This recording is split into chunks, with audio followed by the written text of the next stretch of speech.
আসসালামু আলাইকুম। আশা করি সকলেই জানেন মিকি একটু অসুস্থ হয়ে পড়ছে।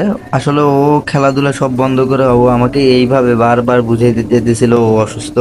আমার খুব খারাপ লাগতেছিল, তাই আমি আমার দোকানপাট সব বন্ধ করে ওকে নিয়ে ডক্টরের কাছে চলে যাই। বন্ধুরা আমার জন্য দোয়া করবো, আমি একটু অসুস্থ।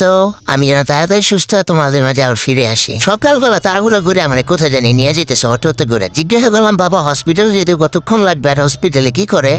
মনে বললো আমাকে নাকি একটা ইঞ্জেকশন দিবে। যাই হোক, সুস্থ তো হইতেই হবে। ওমা হসপিটালে যায় দেখি একটা বুড়া বেটার দেশে আমার দেখাইতেছে। আমি ভাবলাম কি সুন্দর একটা মেয়ে মানুষ আসবে, আমাকে এসে বলবে মিকি আসো, তোমাকে আমি তাড়াতাড়ি একটু চুমু দিয়ে ভালো করে দেই। যাই হোক, এইবারের মতো বাচ্চা গেছি, আমার কোনো ইঞ্জেকশন কিচ্ছু দেয় নাই। তো আসার সময় বললাম, বাবা আমরা কি পাশে চলে যাব, চলো না নানু বাড়ি যাই একটু ঘুরে আসি। বলার মাত্রই বেড়ে একটা মুসকে হাসি দিয়ে গেল, চলো যাই।